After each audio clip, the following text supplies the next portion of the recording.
Ladies and gentlemen, welcome to the MMA Mega Roundup. We're diving headfirst into the electrifying world of mixed martial arts, where the action never stops and the news just keeps on coming. So grab your gear, lace up your gloves, and let's get into it. First up, we have got the highly anticipated PFL Dubai fight card coming up, and you won't want to miss it. The spotlight is shining bright on a rematch that's got everyone buzzing.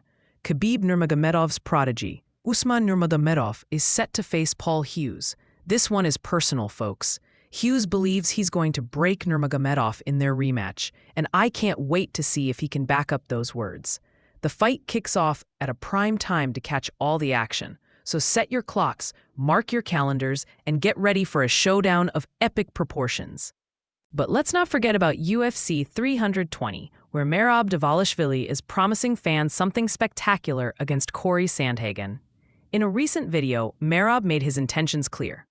What takedowns? He's gunning for a knockout. And honestly, with his relentless pace and striking power, I wouldn't bet against him. Sandhagen has got skill, but Merab's on a mission, and it looks like he's ready to leave his mark. My prediction? We might just see a new contender emerge in the bantamweight division. Now, let's shift gears a bit and talk about some controversy. Gordon Ryan, the Brazilian jiu-jitsu superstar, has been banned from UFC BJJ tournaments due to doping allegations.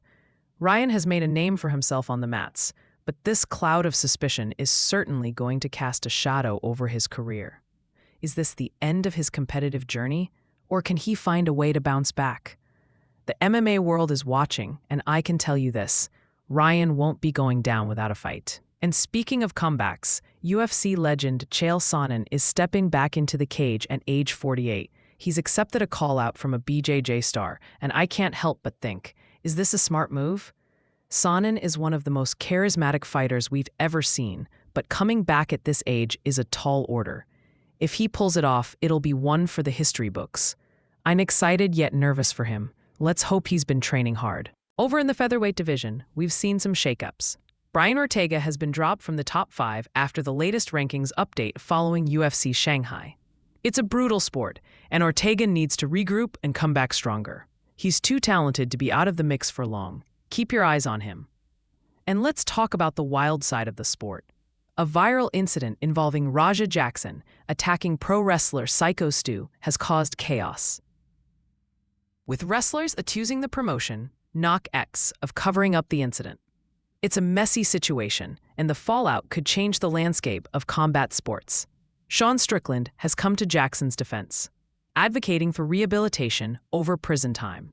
An interesting take in an industry where the line between right and wrong can often seem blurred. Meanwhile, in a lighter but equally bizarre twist, a robot created for China's G1 Fighting League went rogue and attacked Dana White. Yes, you heard that right. This isn't just a scene from a sci-fi movie. It's the reality of the strange world we live in. But what does this mean for the future of MMA tech? Will we see more robots in the octagon? Who knows, but I can tell you one thing: Dana White has a way of attracting drama, even from machines. Now let's pivot back to the fighters. Sean O'Malley has been doing some serious soul-searching lately, admitting that his desire to emulate Conor McGregor has impacted his performance. He's recognized that chasing someone else's shadow can lead to losing touch with your own identity, and that's a huge step for him.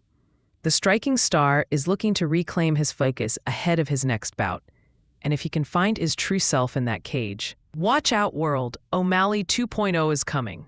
And on the topic of fighters finding their paths, Ilia Topuria is gearing up for a major clash.